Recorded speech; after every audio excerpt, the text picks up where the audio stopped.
Hello, and so it begins. My very first ever Ryan Murphy review. Oh my gosh, I watched so much of Ryan Murphy stuff. I've been obsessed since Glee. Nip and Tuck is great too, but I didn't discover that until after. I'm obsessed with this guy. He is a wild one, controversial, a little edgy, unclear if he is a good person or not. But I don't think we'll figure that out in this one. I think we'll dive deeper in that in my podcast one of Is This Really for Kids? All the Glee episodes, absolutely. We'll talk about that. But for this one, we're just here to focus on Fosse and Verdon. Might have pronounced the name wrong. I have never seen a Fosse work. I've never really listened to a lot of the musicals. I've never truly Broadwayed, I suppose. But I'm going to review the show anyway. I remember liking it. I haven't in-depth read my notes. Maybe I will disagree with myself. But yeah, we'll get into it. Also, if you could do me the biggest favor and subscribe, and if you have the means, scroll down in this video and look into the little description thing, and if you could click on my donations and send a little cash my way, that would be amazing, because all of the money from this video will go into creating my very own musical called Jest. Currently, maybe the title will change, but it is an animated lesbian princess musical. It is going to be made by Disney animators, the very same animators that made The Little Mermaid, and it would just mean so much to me if you could help, because there just are not enough lesbian musicals that have two lesbian characters in it. It's like what Rent and The Prom. That's too small. I'm sorry, it's way too small. I don't know, maybe 6. I haven't seen 6, but I'm just assuming somebody is lesbian in it, even though they're all the wives of Henry. But I don't know. It feels like it's on the spectrum. But see, that's what I'm saying. It's like there's not enough. So let's break it. Let's make it the best lesbian musical. Because that is literally all it is about. It's like lesbian fairy tale. It's everything you got in Buffy's episode of Once More with Feeling with Tara and Willow, but better and even more. So give me your money for it, please. Thank you. And if you don't have any money, tell your friends and give me their money. So as an avid Ryan Murphy fan reviewer, right? Let me tell you something about Ryan Murphy. Ryan Murphy, what is plot? You know what I mean? What is plot but a mere silly thing? He's not necessarily interested in that. Plot happens, yes. Plot is not necessarily uninteresting, but it doesn't always have to make sense in Murphy land. No. This is about emotion. This is about feeling. This is about image, look, what he wants you to feel, what the characters are feeling. Obviously, Murphy is producer on this. This was all directed and I think written by males. So fun. I love it. Just kidding. Literally. Just anything different. Not that, males aren't good directors. I've worked with a couple, but I just, it's more femininity stuff, especially in something that is exploring relationship and Gwen's perspective, which is lost because it's such a Fosse world. But all right. But anyway, Fosse's always got the cigarette, which is kind of impressive given what I know about dancing about him. And I would be surprised that a dancer could smoke, but I guess it is the case. I love the makeup of this whole thing. It's amazing.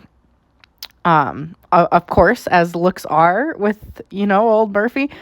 And anyway, they're filming Big Spender. I've never seen the show that Big Spender is, but I know that song with my heart. As a Capricorn, of course I do. As a Big Spender myself.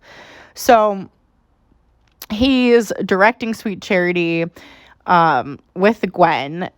She was originally the Broadway one of Sweet Charity. I didn't even understand that Fosse was involved in Sweet Charity, so I actually have seen some Fosse stuff. I don't think I've ever seen Sweet Charity, but I know it, and I did like a dance thing to If You Can See Me Now, and I love that song, and it's really, really fun. And anyway, so his wife is not doing the film version of Sweet Charity. Ain't that always the way? I mean, I kind of understand it because I would say a theatrical version of a theatrical piece. But anyway, yeah, a theatrical version of a stage musical, right, is a new chance. Like, I don't really know that the original Broadway cast has to be a part of the movie version, right? Because it's also like it's giving somebody else a chance. Like, you were literally on Broadway, calm down, you know? But it is a bit weird, you know, like here Fosse is like directing and then his wife isn't in it, and like an interesting dynamic, but also like they're married, so like she's gonna have his money, so it okay on that aspect. But you know, like I think it's hard with like theater actors too, because theater in comparison to film, like film literally makes you eternal. That is why I went into film over theater. One, I also think as a disabled person, I just kind of realized like I did not unfortunately have the stamina needed for theater in the way that you have to do to pursue just solely theater. But I have mad respect for it. I do dream to be on Broadway. I would love to be in a Broadway musical, but listen, there are so many other more talented musical people that just would smoke my butt. So I'm going to settle for a movie musical and a Broadway straight play. Okay. Like that's just what's happening here. But anyway, so Shirley MacLaine is the original Sweet Charity. I haven't seen the movie. I'll have to check it out because I love me a Shirley MacLaine. I love her so much. I feel related to her. I've never met her, but I just feel a kindred spirit. Sorry for all the sound issues. I am not Ryan Murphy Rich to pad this, and this is not famous enough to have a flawless production. Sorry, y'all. I got a lot of movies reviews. I got a lot to say. So,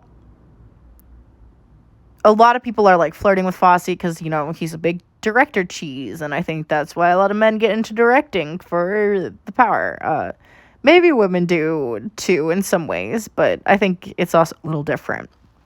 So it turns out that I don't think Sweet Charity was a hit the same as it was on Broadway for them, which is about Gwen's talent, which is interesting with Shirley MacLaine because I think she's very talented, but I also think sometimes like there is more grace given for theatrical productions on stage rather than like movies. Like sometimes it's like what works in a theater, it's like just way more oppressive seeing it live, and then you watch the story in the movie and you're like, oh, there's like nothing going on here because you were so like fanfared at the theater. There were all these kicks and these turns and these twists and these brilliant dazzling costumes, and it's like sometimes the story doesn't suck in. Like I couldn't tell you what Sweet Chariot is about. I just know that the one girl, she was not doing so good financially, and then she has a big break where she can be a little fancy. That's all I got. So I don't know anything else about Sweet Charity. I should have probably watched that before I watched this, but we'll do another Sweet Charity review, and maybe I'll link it to this, and everything is interconnected, you know? So anyway, Shirley MacLaine was never going to do the movie unless it was with Fosse anyway. I think that made it be very good. I gotta say, Fosse's comb over, mad rough. Like, at one point, like, just be bald. Like, what are you trying to hide, you know? Like, or just, I mean, it was a little early for, the Gen Z designs, but of, like, keep the hair that you have and, like, shave a star into it. I don't know. Like, the comb over feels like a dance move itself. Not to be mean about people's physical appearance, but listen, it disturbed me enough to write a note about it. Like, I physically had to type out his comb over rough. So just trust me on that. So now we've got Fosse wanting to direct and choreograph Cabaret, which is one of my favorites. I love that movie, and I had no idea Fosse was involved. Surprise me. So I was very pleased to learn that, and also makes sense now knowing about the movie. So Fosse knows Jewish people and homosexuals, which was a big deal back then. Unfortunately, I think it is still a big deal right now, especially depending on where you are in America, unfortunately. And just so you know, while Fosse's doing all this, he has a child, and yeah, I feel like he barely interacts with his child, but Gwen's taking care of it, doing the women's work that's always invisible and underappreciated. And they're all drawing, and the producer of Cabaret is like, listen, like, it's not like a movie like that. Like, it doesn't have to be like an adult movie. Although Cabaret is 100%, like, I need to look if there are high school productions of Cabaret, because I think that movie is very much like, it's not for children. You know, I don't know. I'm going to see if it makes it on my podcast. I'd have to do like a little bit more research. But yeah, it's very much like there's a lot of heavy themes. There's like literal like Nazism. I guess you teach that in as a teenager, but it's like about sex and stuff. And that's like the whole thing of Cabaret too, is that like the main lead of the guy is like homosexual during Nazi time. Like, it's a little taboo. Yeah, wild times. Still a weirdly great movie. Like, it's just so interesting in parallels of like, here's this great wartime, and then just like the party scene that comes with it because of the travesties of the world. Humans have like nothing better to do but like blow off steam, right? So Fosse was in the Navy. Don't you know about that? Look, you know what I mean?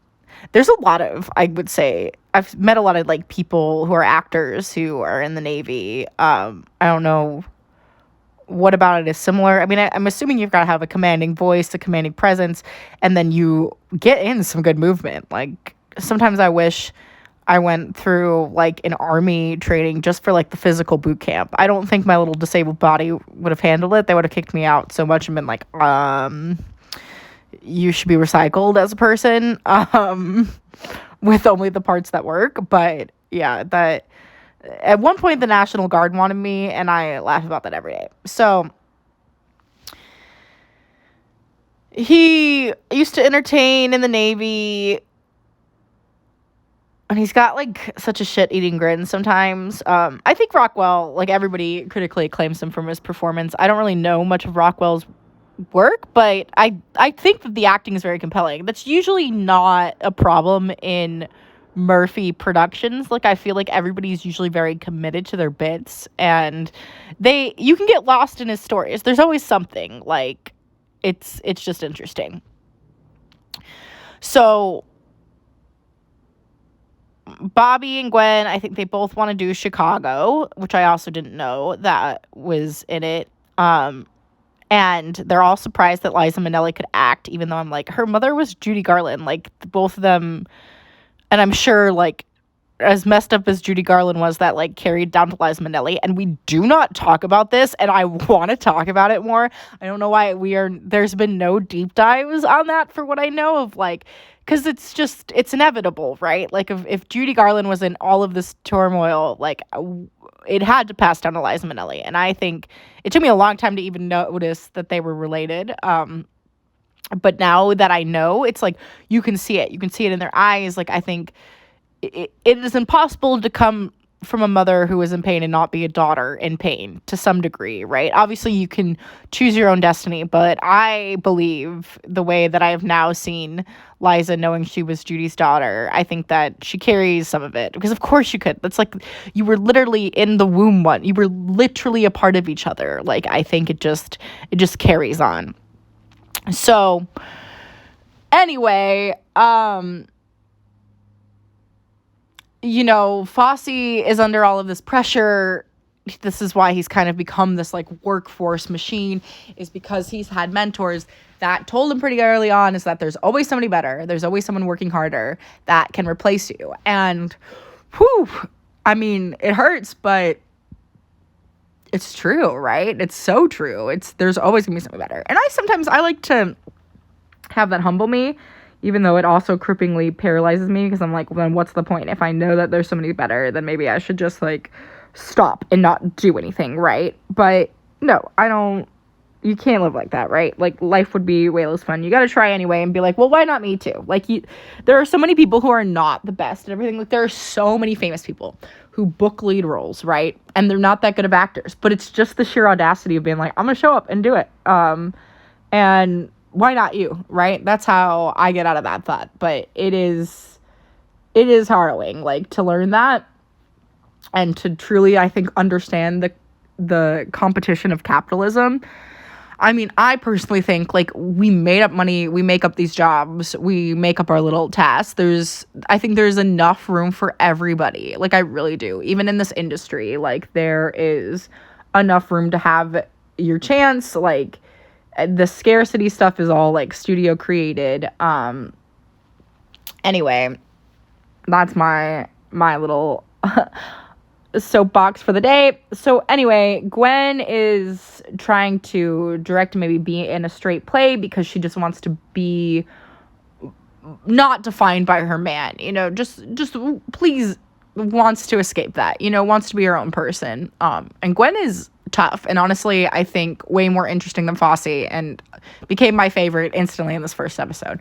So she doesn't want to go to Munich, which, if you didn't know, that's in Germany, and they shot Cabaret there, which makes sense because that is where it takes place. But when I watched the movie, it seems unnecessary. They literally could have shot it all in LA. I wouldn't have known the difference. But maybe it was cheaper to shoot it in Munich. Who knows? I don't know. So Bob Fosse does this wild thing. I kind of respect him for it. I also kind of hate it because it takes work out of us, but maybe change these sex workers' lives. So Fosse was all mad because he was like, oh, the actors in these movies, they look too much like actors. Oh, gee whiz. Actors looking like actors. Who would have thought? The man's crazy. So he goes and he gets real women in the prostitution business. I know some people get weird about prostitutes, but I don't think it's a bad thing. Like, that's just like a profession, but sorry if that offends you, Anyway, so he goes and gets real prostitutes for the movie.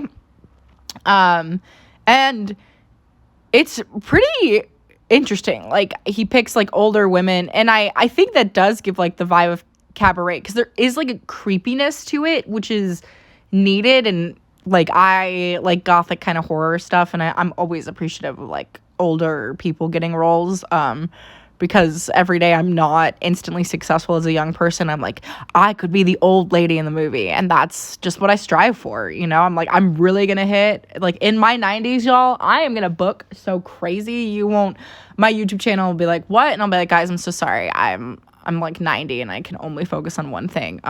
I hope to be still making YouTube videos when I'm 90. That's gonna be hilarious. Can't wait for that content, y'all. So anyway, a lot of people, I think, felt like it's not fair. And I will say, in a way, it does suck. It does suck to be an actor and constantly get replaced by, like, the real thing. Like, study all your life, train, want to do this job. And it's like, they're just pulling people from the streets to replace you, right? Like, this is why the strike right now is so important. Also, this is strike work. So if you're trying to watch this, this, like, influences you to watch it again, wait, don't do it. Just listen to my review and give me your money instead of the studios, because I will actually employ other actors. So Fosse, of course, even though he is a child, he has an affair with this woman. It's his translator for the movie. Let me check on her name real quick. I'm so terrible with names, and I'm trying to get better. I think it's like Holly or something. Something like that. That, and their daughter's name is Nicole, in case I forget. I 100% believe that I will forget, because like I said, not the best with names. It's really not personal. There's just so much on my brain. Okay, Hannah. Her name is Hannah. Man, I had a friend named Hannah once. Anyway, so he goes on about how he wanted to be Fred Astaire, which is very funny because they are similar. And I don't know, maybe Fred Astaire has more respect than Fosse. I feel like part of that is just the glamorization of the era that Fred Astaire was over Fosse, and maybe Fosse's choices. But I'm sure Fred Astaire was absolutely a monster. Like, I think, like, in the monster in the terms of, like, just, like, probably cheating and womanizing and just, gallivanting his way through life that way. I think it's just dancers, you know? Like, you gotta be, like, tuned into your animal instinct, I think, in a bit. And for men, that's, like, super dicey. You can't go into the lines of monogamy tuned into your animal instinct. No way, no how. So Gwen is, like, running lines with her daughter, you know, being a parent. Crazy how that happens. Her daughter gets in trouble because she brought a bottle of alcohol to school. So clearly things are happening at home. Clearly something's going on. Fosse is freaking out. I think in some ways, too, trying to get his wife there is, like, a cry for help in that he is cheating or, like, wants her to realize or is getting off. There's a really weird power dynamic, which I think comes from, like, any director, actor, artist relationship, is that somebody wants to feel on top, you know, and that can sometimes only be achieved by making somebody small. Listen, I don't love it. I've just been a part of it, and I'm telling you what I realized, you know. So I think there's some weird power play going on with Fosse. And I think even Gwen is she who takes it in absolute stride throughout this whole series, and I guess real life, because these are real people. Crazy. So they can't find the right costumes, and he begs his wife, old Gwenny, to come help with the costumes. And, you know, the producer, Sai, is like, dude, this is so dumb. You know, like, what we have is fine. You know, like, any producer. Like, I can so relate to that, where it's like, we just got to shoot the movie. We just got to shoot the movie. Please, can we just shoot the movie and not worry about it? And Gwen is like, okay, cute, but people are not going to the movies to escape. Which I think is a little untrue, but I wasn't alive during that time, because I think now it's definitely they want a little escape. But she was like, they're going to find a bit of truth, which also may be true. I think more now in coming into 2023, people are going for escapism 100%. Like, to have something to talk about, like something wild. Like, I do not think that people want to see true moments of life, weirdly. Like, they want to come away from a movie with a life lesson, being able to reflect and have, like, a conversation, but they don't necessarily want to see true to life movies, I would say. Like, that's why there's an explosion in every movie. That's why there's something, like, larger than life going on in almost everything that's getting picked up nowadays. Like, people, that's why a lot of documentaries, like, they do great, like, on demand, like a lot of reality TV, but you're not necessarily going and leaving your house for that. You want an escapism. But this is, like, 2023 perspective, not in the era of what Fosse and Verdon is, which I think is, like, 1970s, 60s, sort of. Don't quote me, though. Did not do my research in that. I failed you all. And that's why I'm a small channel. Anyway, so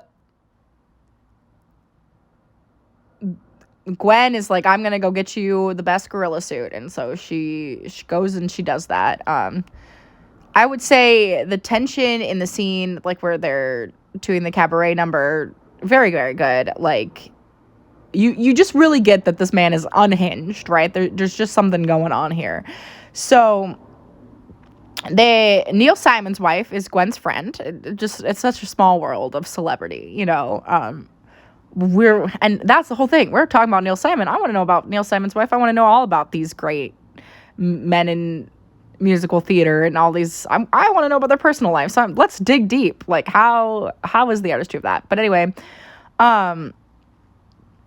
she is very relieved, because if Gwen was starting to dance or whatever, they would have been competing against each other. And, like, I think Gwen already has, like, a Tony Award. So, and it's so hard. Like, I feel like women, sans Taylor Swift and Beyonce, are like, okay, I've won my thing, I'm going to pass it on. And men are like, okay, I've won my thing, I'm going to win another, which is very, very interesting. Not all men are like that, but, you know, a good percentage. So, yeah.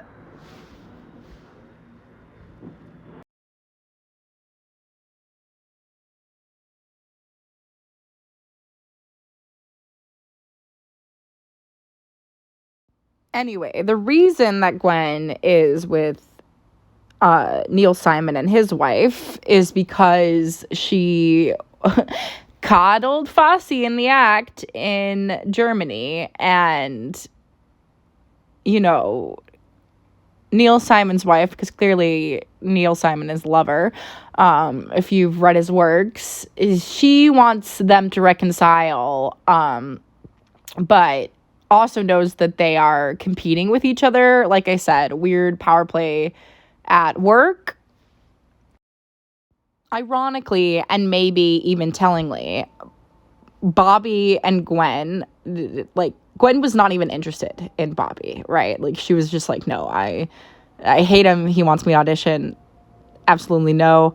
I don't want this. But Fosse was definitely very interested in meeting her because she was a Tony Award winning. So Gwen was already more established than Fosse, and yet Fosse surpassed her. And that, my friends, is being a woman in this industry. You know what I mean? It's like, right, we're talking about Fosse's name and we forget Gwen's, you know? Like, we don't talk about, I mean, like, obviously this is nice of Murphy. He split it 50-50, but note, her name is not before his, even though she was more successful than he was at first. Like, wild how that works out. I am just pointing you guys out these intricacies because if I don't have some kindred spirits on this, I'm about to lose my mind.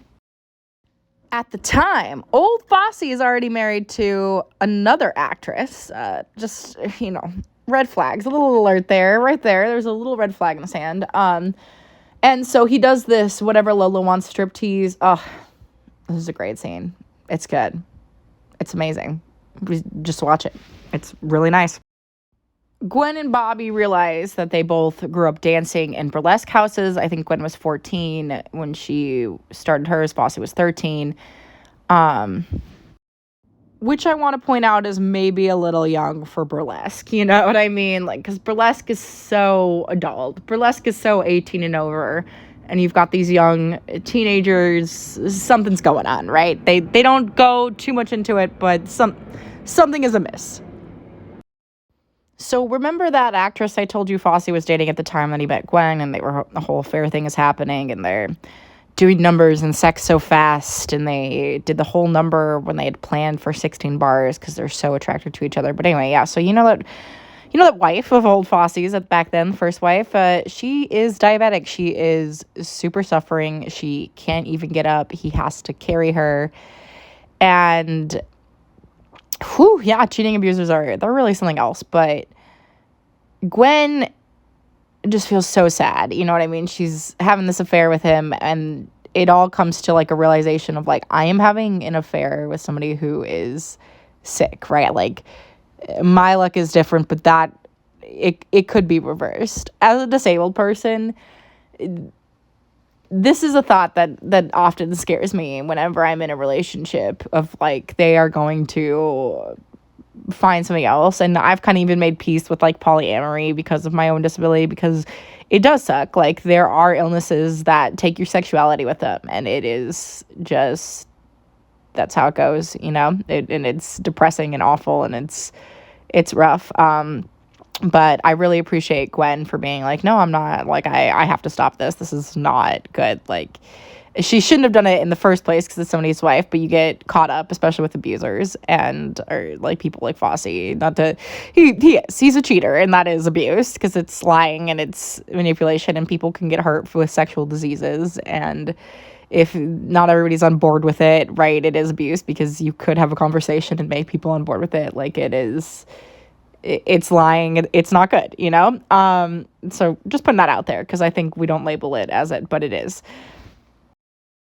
So back in Spain, we find out that Gwen flew there because Bobby said he was going to kill himself. And Bobby's like, you should have let me. And I love when she's like, hey, take that line again. And the dialogue's fine, just the delivery isn't convincing. And Bobby confesses that he's in love with the German translator, but he doesn't want to leave Gwen. If he's in love with the German translator, he should leave Gwen. And it's very weird. Also, I didn't mention that Whatever Lola Wants is from Damn Yankees, which I've also never seen, but Whatever Lola Wants is what a sexy, great song, you know? Amazing. Would love to dance to that. There is a cool thing, that filmmaking thing that happens of, like, the tap dancing representing Fosse's anxiety. And Fosse, we know how he is, very competitive, always trying to be the best. He doesn't want to do like a half rate number. He wants to full ass it, if you will. Fosse doesn't like cut numbers. He gets all mad about it. And Gwen, in the present day of the time of the film that we're seeing, time jumps are so difficult to explain verbally. Sorry, y'all. But anyway, Gwen is just over Fosse because she's also realizing, oh shit, like, you know how he left his sick wife for me? Now here I am, like, karma came back to bite me, and I'm mad and I'm hurt, and it's also Fosse's fault because here's a pattern, but she also didn't listen to it because she fell in love, because the hard truth is sometimes you fall in love with abusers. But anyway, she just feels hurt and it makes her gag, and she is just really mean about Fosse. She's just like, you know what? His choreography isn't something that he can do. It's what he could wishes that he could do, you know? And he just takes a special girl and tries to make it his own. And she done sick of him. She done.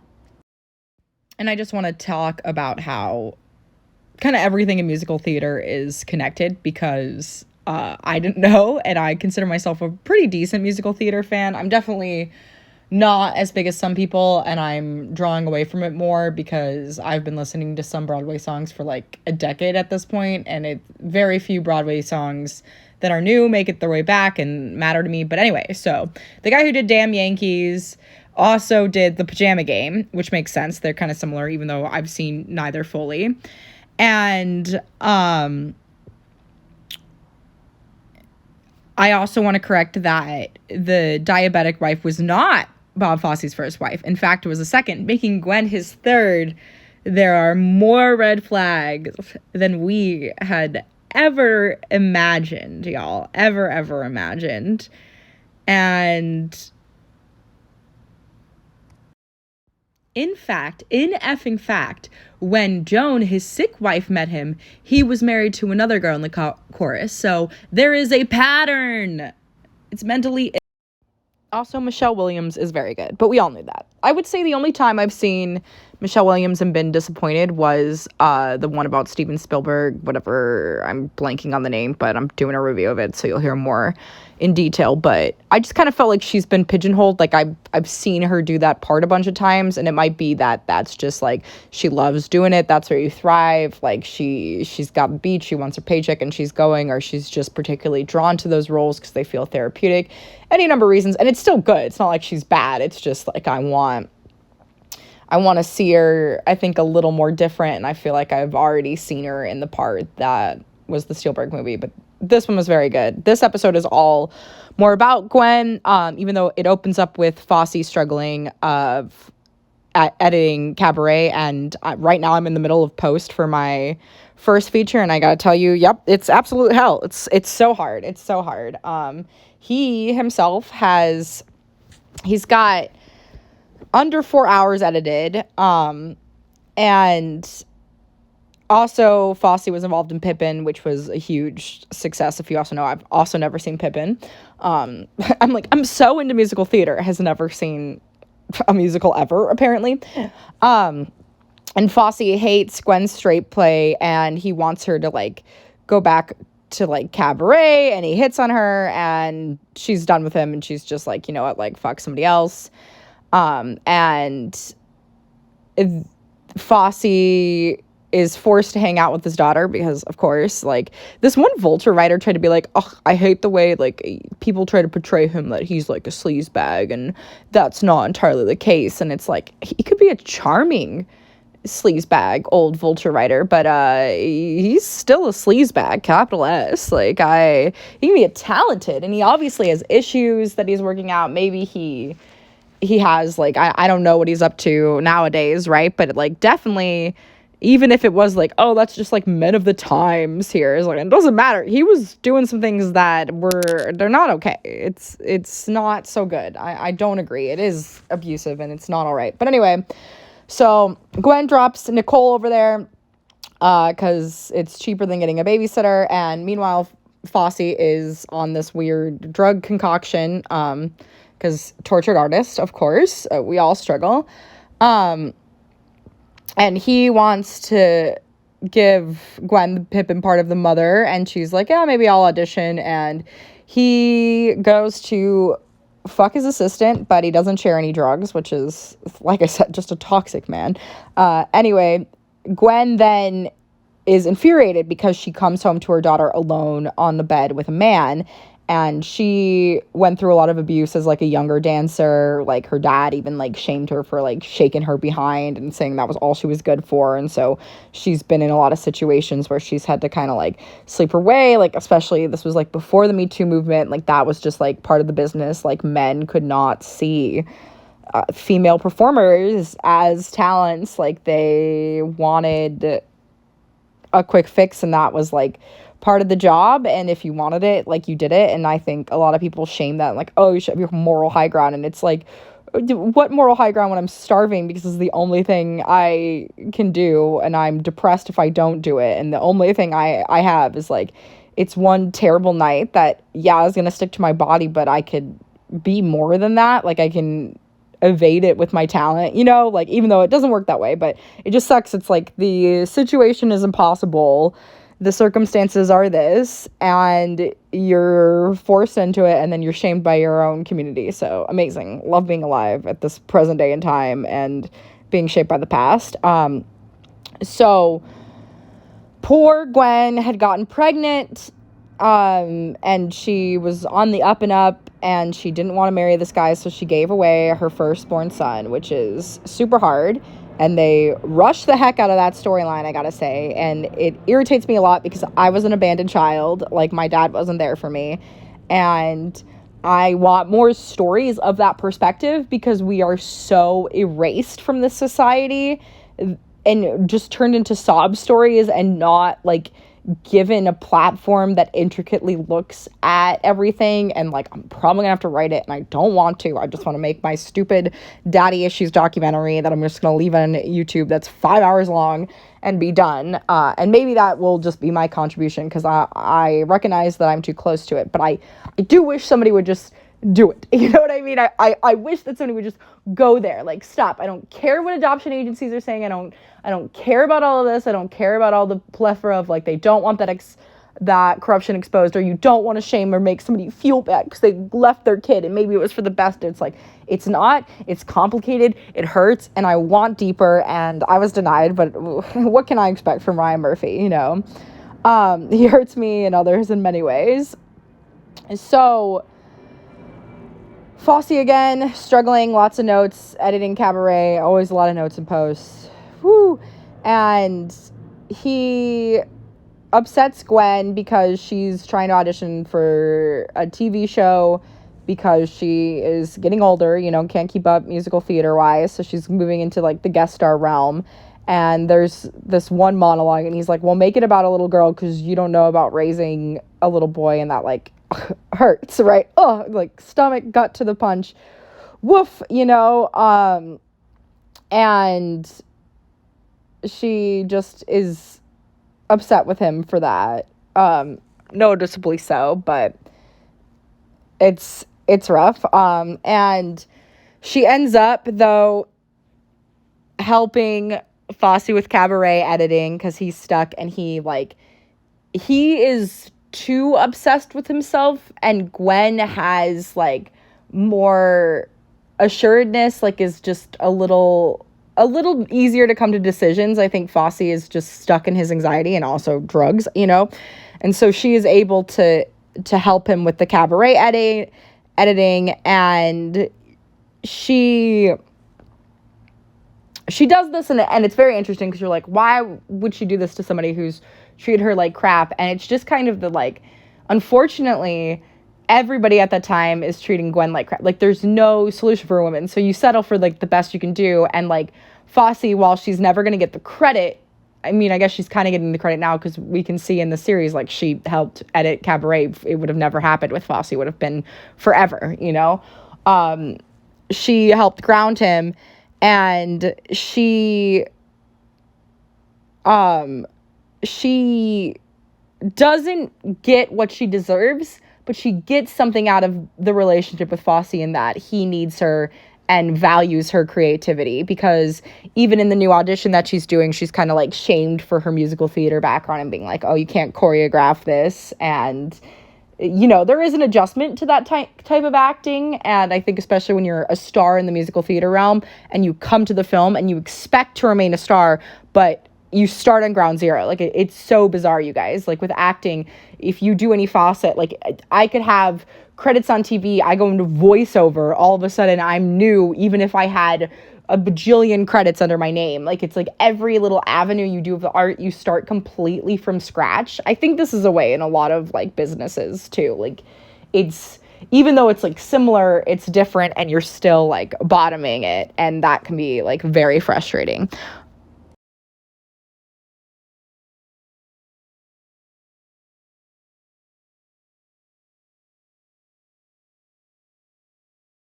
So the Broadway show Gwen is in is not doing very good. It had bad reviews, and Bob is worried. He did like the Sweet Chariot movie, which people didn't like, and so he doesn't even go to the cabaret party because he's like, it's probably gonna suck. But cabaret was a hit. It made like 42 million, I think, maybe 42,000. I'm unclear. But big money for the day. And she is, she's got the rights for Chicago, but Bob isn't very interested. He's gonna go do Pimpin'. He's a bit still, like, suicidal, dealing with killing himself, and trying to not go to Gwen for help because Gwen's kind of just, like, over this antic, getting, like, stuck in the same pattern of, like, always having to help him. And then Fosse is just acting out even worse. He pursues this one blonde woman who is not interested, and he goes to kiss her on the cheek, and he kisses her on the mouth, and she knees him in the nuts, and then he punishes her. That fucking vulture person being like, he's not like a leech, and it's like, I think he is. I think he is not mentally well here, and that is what this whole episode is about. So he, like, subs her out with a dancer, like, that sucks real bad. And poor Neil's wife is sick with bone cancer. And Gwen starts dating another actor, Ron.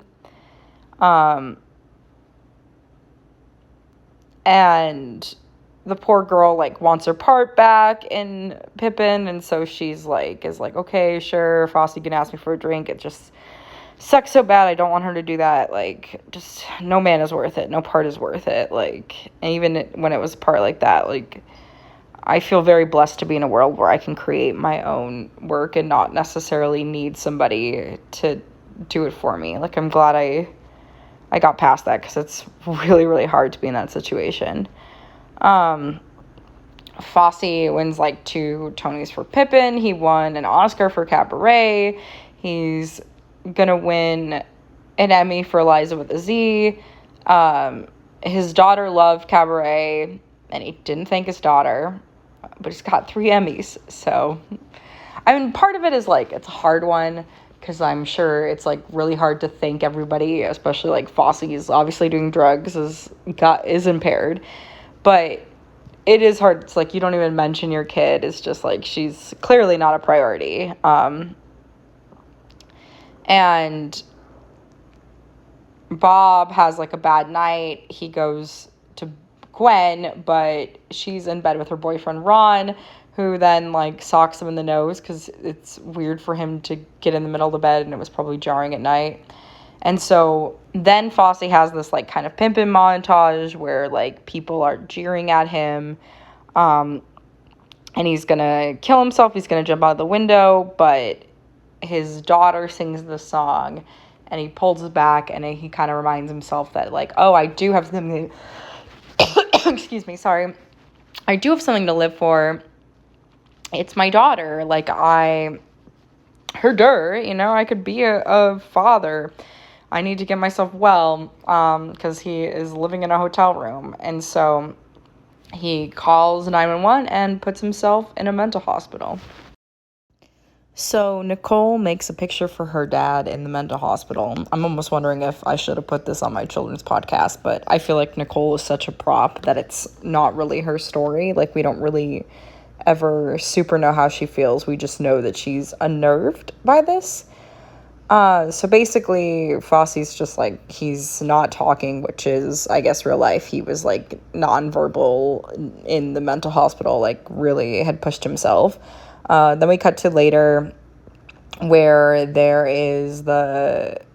go to the vacation house with Neil Simon, Patty, and Bob Fosse's new thing, Margaret Qualley, who's the very good dancer. Their daughter's there, and then it's Gwen and Ron still. And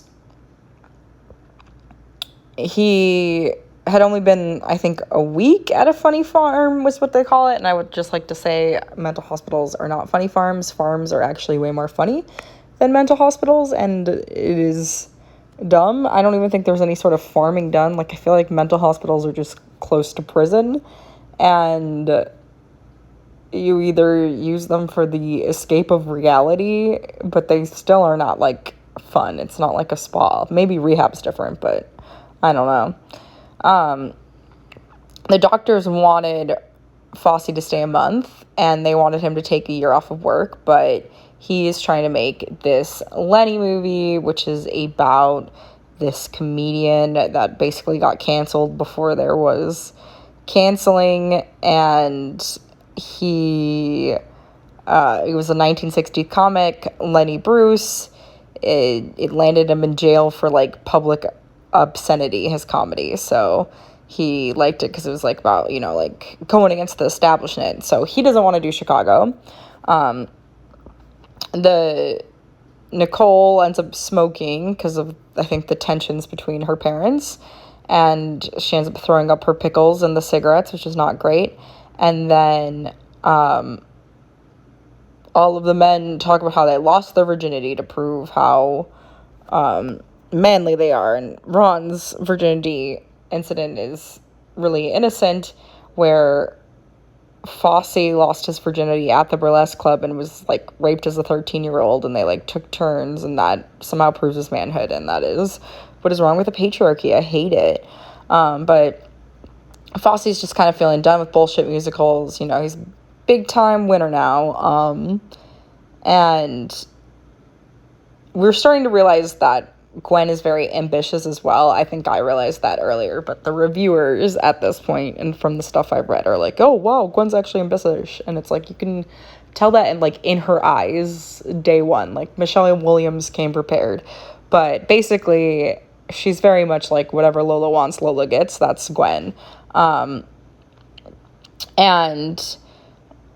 Fosse, is a kind of person who fucks whatever he wants. He doesn't want to hear complaints. He is just doing his art. He just wants to be free, even if it makes him weak. Like, he can't help himself. And Annie, who is Fosse's, like, new side thing, is a bit worried that, like, she's gonna get replaced, and Gwen kind of leans into that. I love how motivated all the musical numbers are in here. It's very well. I guess Lin-Manuel Miranda produced this, and I guess Hamilton and a bunch of, like, all of their wins came out of this theater that Gwen is trying to do Chicago in. And they're, like, making a musical in a year, which is back when this was possible. Or maybe it's possible now. That sounds like a lot. I hope to one day get there. But they're worried that Fosse is going to be dead in 2 years, and that they're not sure he's going to be able to dance, but he can dance now. And if they got the royalties of Chicago, it's going to take care of the rest of their life. And Gwen is just kind of tired of arguing with Fosse, so she's like, all right, whatever, I'll just get Hall to direct it, because he's been winning Tonys. And they get into this fight, and they end up cheating on both of their things while they're both in the house, which drives me absolutely insane. It's, like, wild times. Like, what's happening? it's like the passion between both of them, and like obviously they still have respect. It's that artistic thing, but it's just like so messy, but been there, you know. Just rough. And then he decides that he's going to direct it, and he promises Annie that he loves her and only her. He's so gross. I hate it. And Gwen is like, don't worry. Like, jobs keep him alive. This is what he wants. It's good for him to be absorbed in work. And he's going to do both Lenny and Chicago. Rut-row raggy. So old Bobby, he's editing Lenny, who is starring Dustin Hoffman. Rest in peace. Oh man, it's been 17 months since Bob Fosse's last award. I was about to make a joke about, like, I don't even know, it's been even longer for me, but just kidding. I won an award for filmmaking, if you can believe it. Washing my garbage now. But anyway, um, Bobby, he hasn't approved the artwork for Chicago. Um, and he is just, you know, foreshadowing a heart attack. And then we go into Fosse's own stand-up act, and it's more of like a confessional. And he related to the story of Lenny Bruce because the guy was a drug addict, an adulterer, a shit father, a shit husband, and he can relate to that. And he he's suffering, y'all. He's not doing so well. He um you know, lost his hair at 25. Also, if you want to know who Gwen is playing in Chicago, she's playing Velma Kelly, which is probably iconic.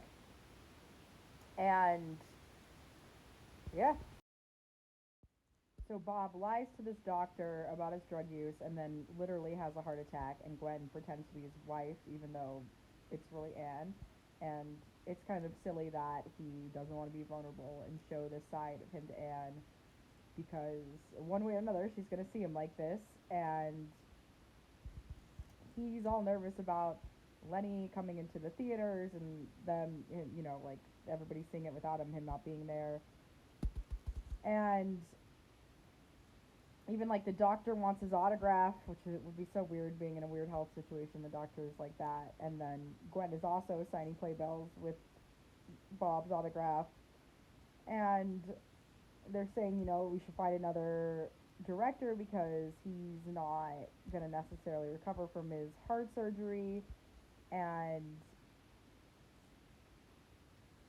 it's just it's just rough, it's not what was expected, and he is feeling devastated that he's like let it down and is essentially human, and he's having flashbacks of like when he was younger and they couldn't pay for a dance studio, and he really wants Gwen to be there when he wakes up from the surgery. So still at this time he's relying on Gwen that we see, and they're just trying to push back the company, trying to keep the cast, and they're a bit nervous. They don't know if he's going to survive, and so the fact of replacing him is really really real and necessary, and it's rough, like it's just a really bad situation because it's hard, especially with shows like that. Like there is such a timing on things that it's like when your health kind of craps the bed, you are in a pickle. You are just in a pickle. So we see we go back into kind of Bobby's past, and we see like his father telling him that he looks like F word gay slur, um, with his makeup, and his dad also had a cigarette in the mouth, so he like learned and picked up these bad habits from his like father. And obviously, I think historically cigarettes were not necessarily told about how dangerous they were, and he's just upset that Bobby is not making the money of what he needs, and Gwen is putting makeup on Nicole so that she looks old enough to visit Bobby in the hospital. And it's weird. I don't know if children weren't allowed to visit people in the hospital, or if that she's just trying to put him in makeup so that Bob realized that she's old enough to handle it. But he really wanted to keep Nicole in the dark, um, because he was like, I think, also scared of that vulnerability of being seen in a way that's so real. But her makeup looks so 70s, and poor poor Anne is just really rough. Um, she is even kind of taken the stand by Nicole, because Nicole confronts her mom and is like, how are you doing this to Anne? Like, kind of keeping her out of the dark. But Anne is still by his side in the hospital, and Bob is starting to realize through his heart surgery, which is like kind of the body keeps the score.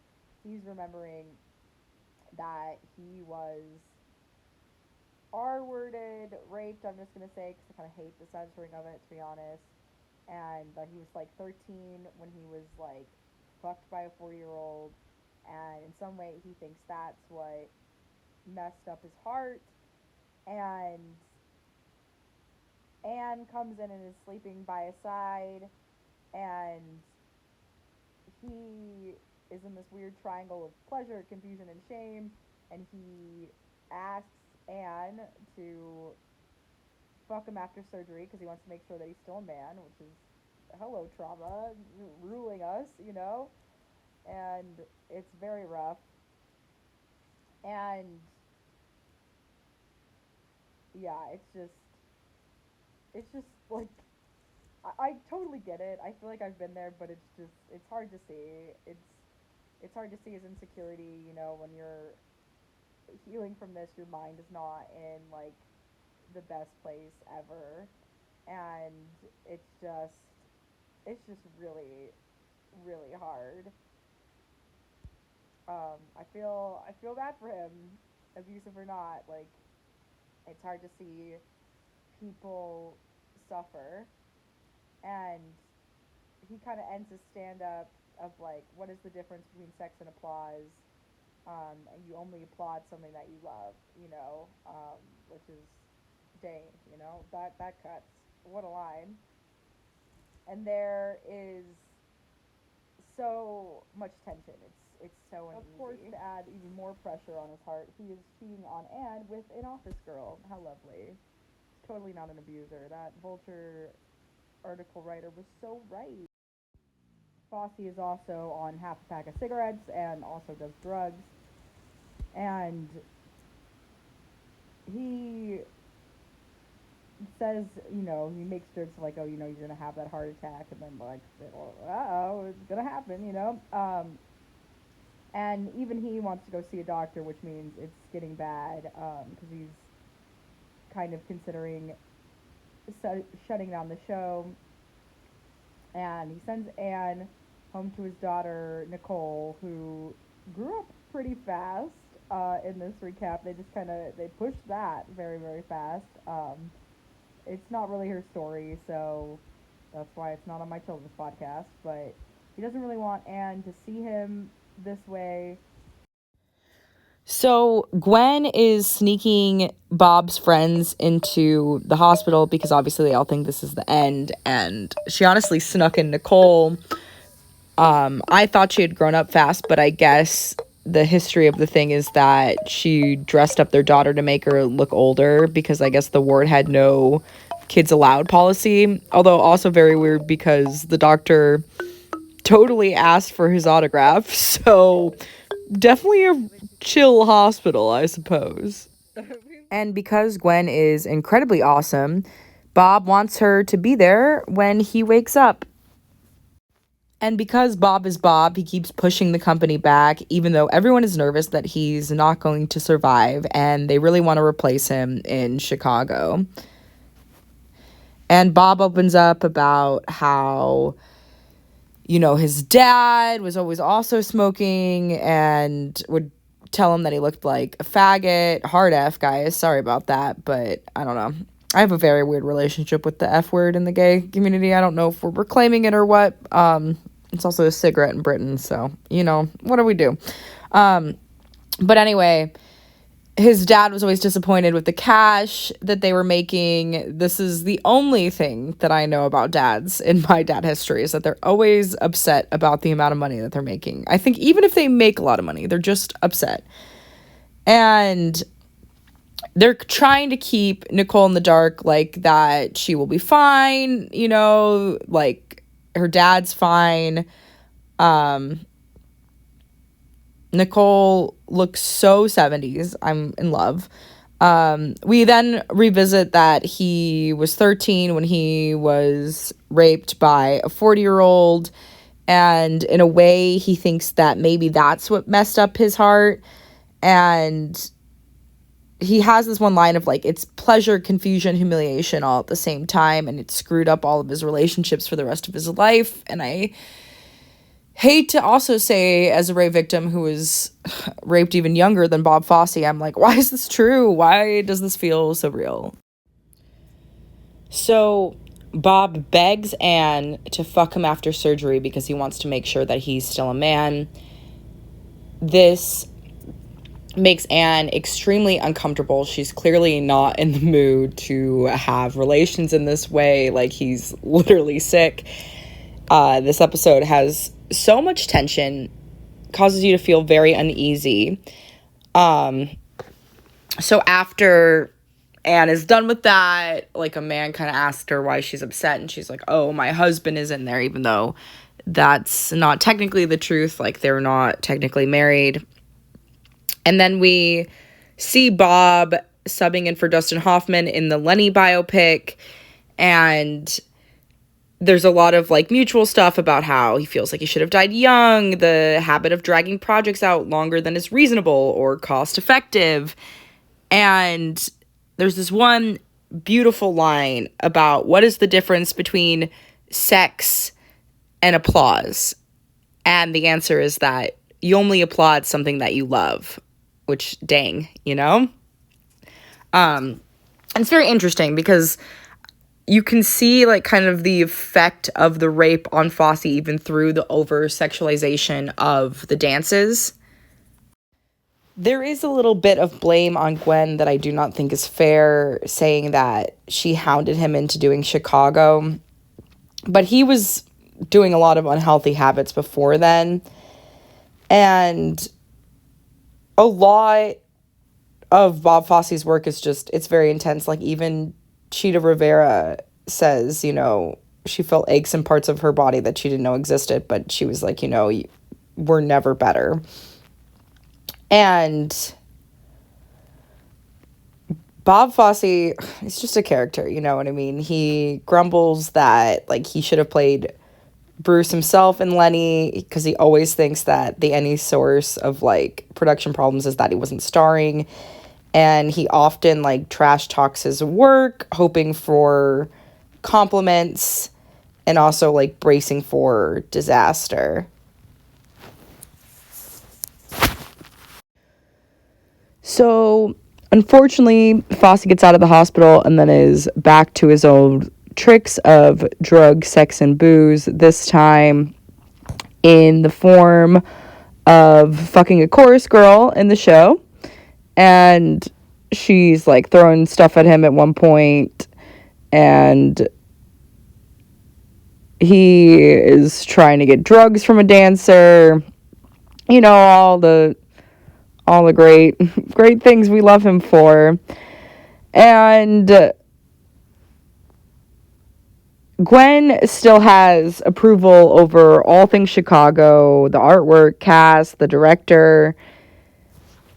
And that pressure is kind of what caused Bob to go back. Gwen is still trying to make sure that it's all okay, giving the dancers heating pad and aspirin. Except Bob, unfortunately, has this terrible cough that is interrupting Chita Rivera's first rehearsal, which is not great. Fosse, though, admits that he likes to have pressure, and that pressure even pushed him to dance in burlesque houses, to work harder and longer, because performers are replaceable. And that's why he's used to running on fumes and to downplay chest pains and lie to doctors about drugs so he can just keep working. He even jokes that, like, if he dies before the release of Lenny, there's going to be more box office stuff. I think about that all the time. I think it's like a dangerous thought, so I've stopped thinking about it. And I'm also like, I would want to be there to enjoy it, And Gwen doesn't want to let go of Bob directing the musical, I think because, one, she loves him, and it's also like her way of like avoiding that he is not doing very well. There's a puppet at one point, which I love. And Gwen is also struggling. Like, she was told she was too old to be the ingenue, because she's playing Roxy, and she's a bit old for Roxy, but I think it works in that takes. I've only ever really seen, like, the young Roxy's. And a couple of Bob Fosse's friends are also enablers, pissed that he's not on drugs, so that also helps him, like, kind of go in that direction. And Ron tries to reason with Gwen and be like, listen, we can't wait for Bossy to recover. And she is like, it's our show, it's Bob's and mine's. And Nicole still absorbs and hears that, her dad might die finally. And Gwen, tries to motivate Bob going into heart surgery, and talks about how, like, when they worked all night and came away with, like, a good end song for Damn Yankees. And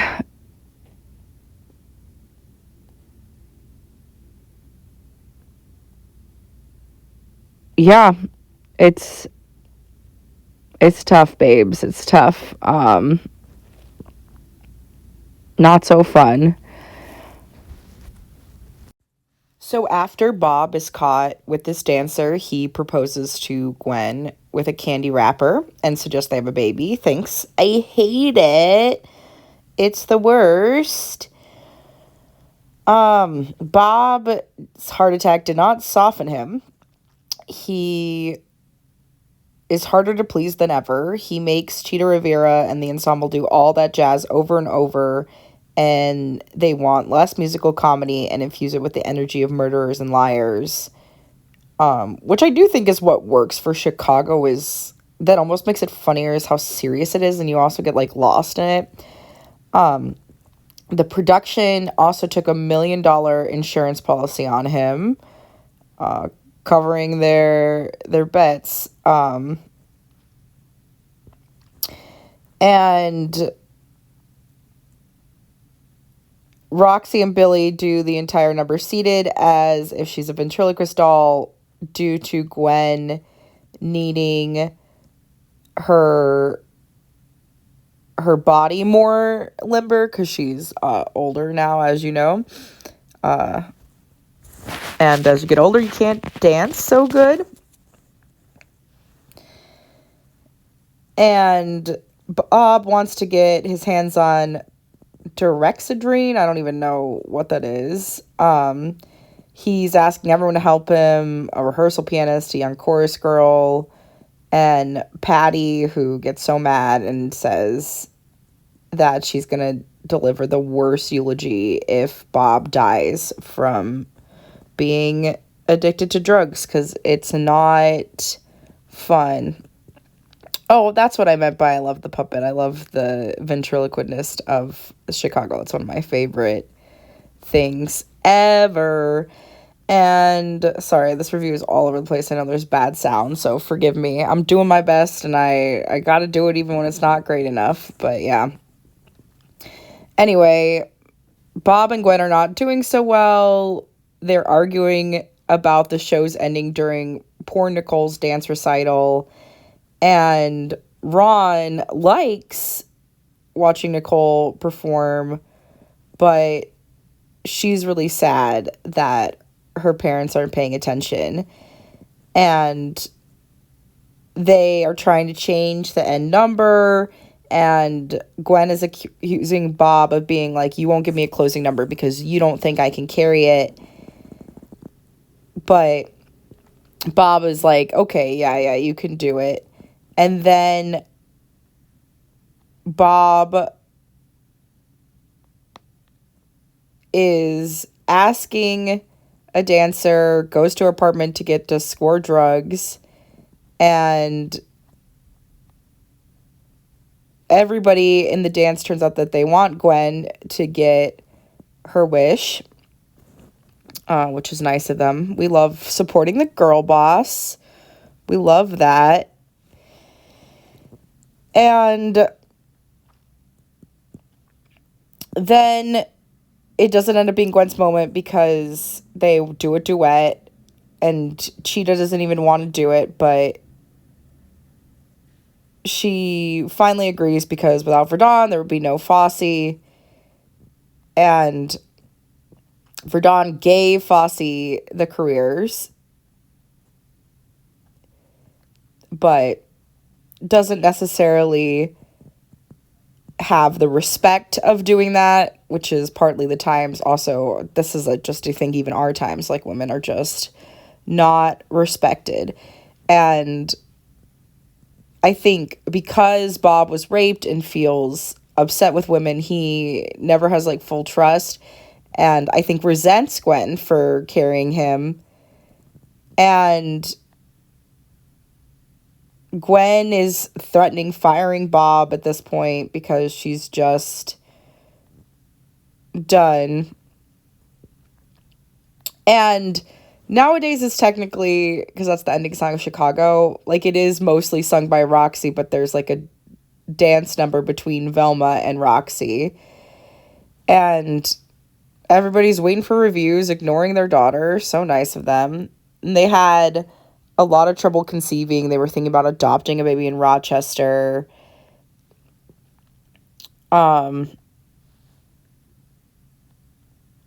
Gwen had to go through painful procedures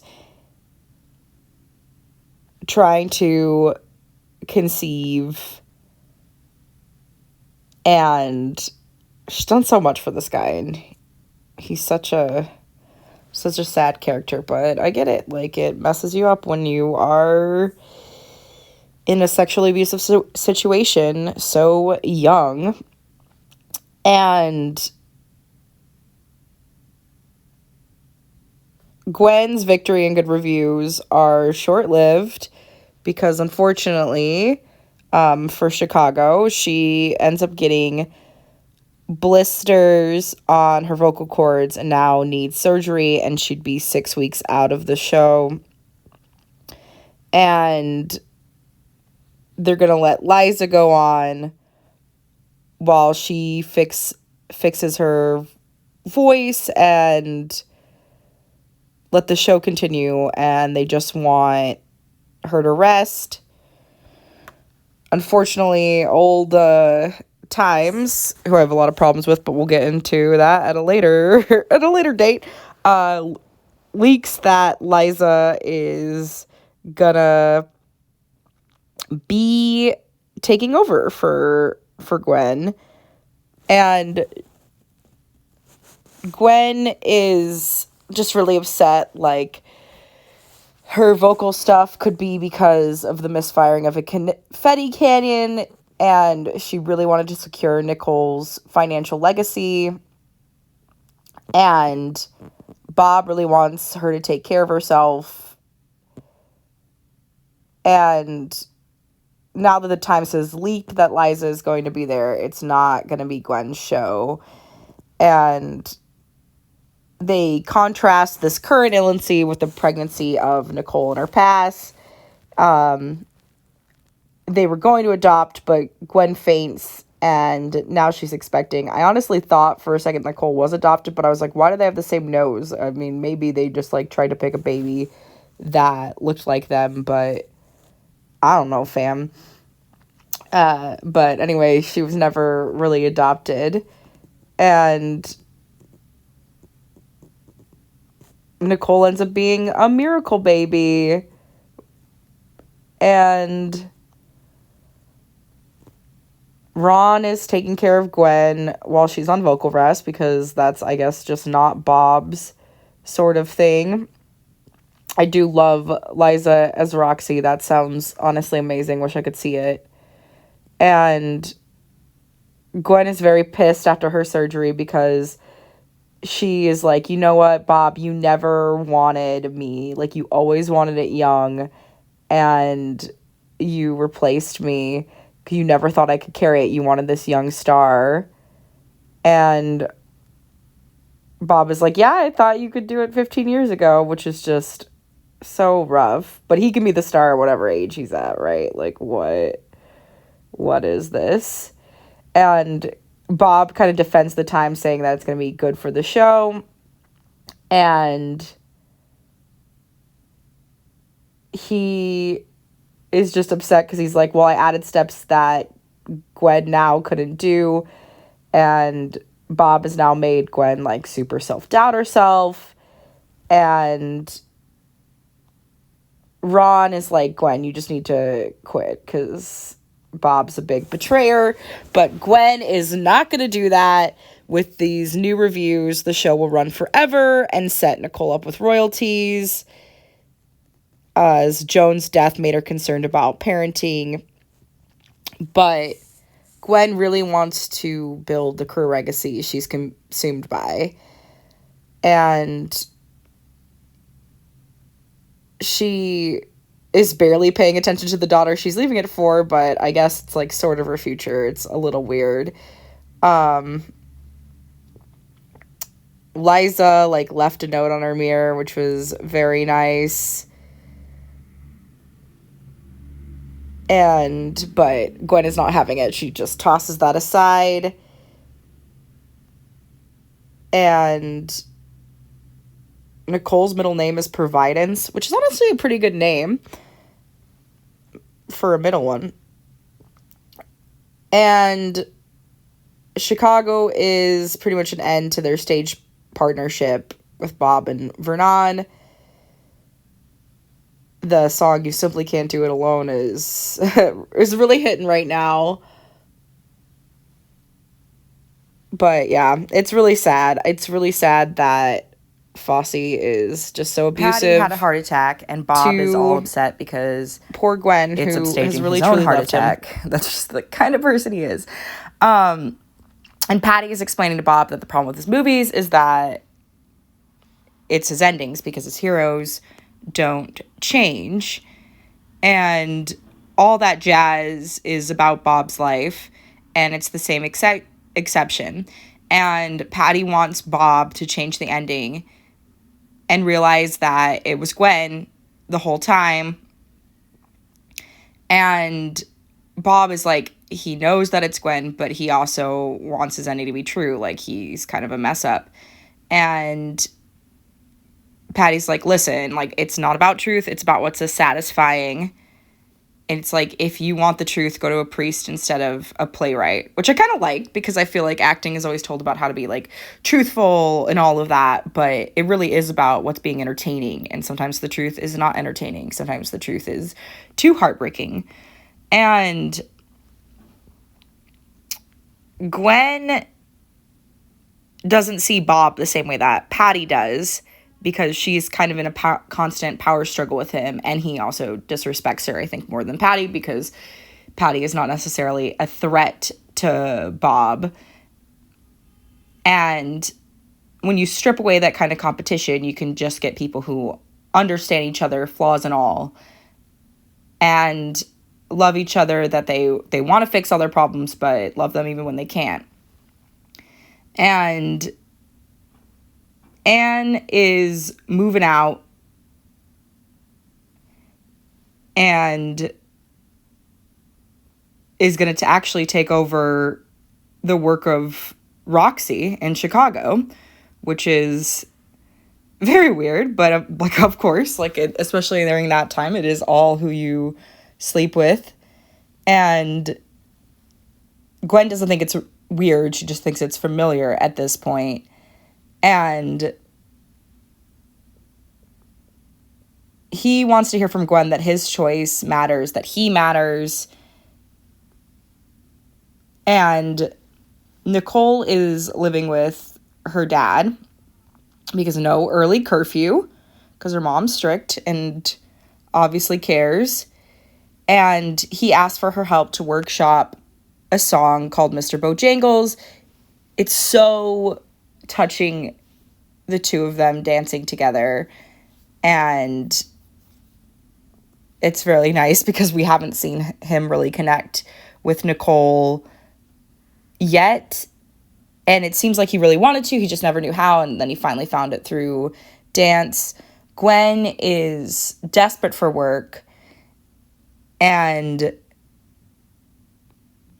Anne is auditioning for All That Jazz, for basically, because that's about his life, her own part of her, which is wow. And Bob puts her through the paces, doesn't show any favoritism, which is super difficult. And Nicole is drinking wine and popping pills, taking over kind of what her dad did in terms of addiction. And Anne is cracking that her life is now into a movie scene. And it was pretty terrible that he was like forcing her to break, even though we all loved it. And Margaret Qualley is like amazing in this. I think I'm pronouncing her name wrong, but she's stunning. Also Nepo Baby, but I don't care. Gorgeous, gorgeous. And always very just like interesting to watch. I want her in more stuff. So I think Nicole's drug addiction was kind of sped up by her mom sneaking her to the hospital and her dad treating her like a grown-up. That's like why she's now in this situation. And Gwen and Ron are thinking about moving to the country. Gwen was hoping that he'd say no. But now, because he's into it, they're going to the country. Yeehaw. What's also crazy about the series is that Lin-Manuel Miranda, Michelle Williams, and Rockwell produced this. I don't know if that's because they took a pay cut or what it is. And it's wild. They're trying to tell Gwen to go back to Los Angeles, because that's where she grew up. She's a Cali girly. And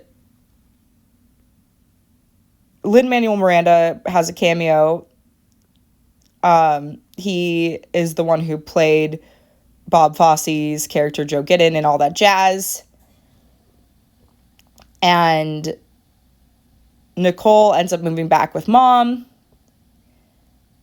I don't particularly remember why, and I didn't do a good job of saying that in my notes, but there's a myriad of reasons why I wouldn't want to live with Fosse, so it's probably one of those.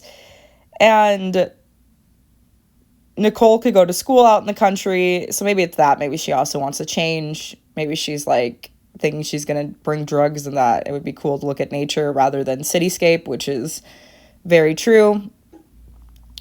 But Fosse wants Gwen to be Roxy on tour. And it's very unclear if this was a plan ahead of time to try to like rope her back to him, because she could never say no to Roxy. And she's just like, I don't know, it was such a miserable experience. And Ron is becoming very frustrated that she can't say no to Bob. And Gwen is like, no, it's not about him. I don't want to say no to Roxy. I want to work. And that this has always been about the creative work. It's just that she and Bob share a lot of creative brains and hobbies. And I really, really relate to this as the fallout of my ex-business partner. Like, just very, very important to talk about in creative partnerships, and like how it is always sexualized if you are of a different gender. And Ron is just not interested in being the consolation prize, so he leaves, and Bob does a take of his All That Jazz, and he gets the applause.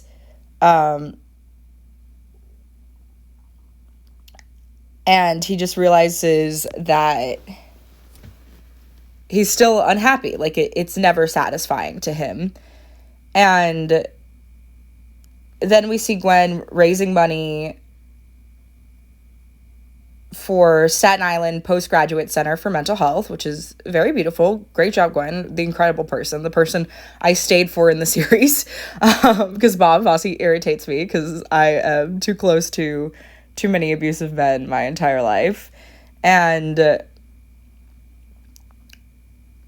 we see Gwen kind of nourishing herself all on her own, and that she is starting to know what she actually needs. But Bob does not know how to be alone. He is trying to get another girl with jealousy. He has another fight, another woman, and unfortunately, Patty doesn't survive and has a funeral and is dying. And he does like this mourning dance, which is pretty incredible.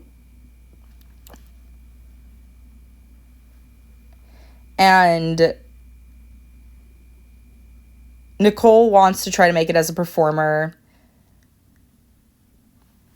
There's another chance to do a revival of Sweet Charity. Bob's too busy, so he wants Gwen in on it, and she's like, I don't know, let's have somebody else do it. And Bob's like, that's our show. But he has too much pride to direct it, because it's like, once you do revivals of shows, then you're pretty much done. So Gwen goes and works the Sweet Charity revival, and she's just mad because she doesn't feel like people are taking it seriously. And poor Nicole didn't even get the part in her dad's play, which he like had offered, which is just awful. I do say that, like, I think this ending kind of drags a little bit. Obviously there's a lot to wrap up, and it's never easy to do a biopic on anybody's life, and I say that as a documentarian, especially one as colorful and compelling as Bob Fosse and Vernon. And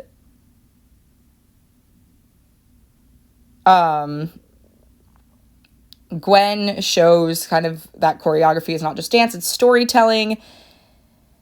And they sing If They Could See Me Now, which is one of my favorite musical theater songs. Just so fun. I think about it all the time whenever I'm doing something that I never thought I would be doing, which is a lot. So Bob Fosse is 60 years old in 1987. Gwen is 62. I didn't even realize she was older, but that also makes a lot of sense now. And they were talking about Boston, their next out of town, and then Bob collapses outside of the theater. And I am not sad that he dies, because he was pretty awful. You know, he tortured Gwen. He was testing her for Lola. And it just ends with Vernon crying over him, because regardless of it all, she loved him. Like, in any abusive relationship, it's not like there's not any love there. In truth, Bob Fosse actually collapsed outside Willen's Round Robin Bar on the way to the theater, not at the actual theater. And, you know, as Patty said, it doesn't have to be true. It has to be a satisfying ending. And Patty had a heart attack attributed to the stress of his last novel, Altered Stakes, which was adapted into a screenplay and is basically like Dr. Jekyll and Mr. Hyde. And yeah, the seizure, sorry, I'm still not over Bob getting a seizure on the street. It was so crazy.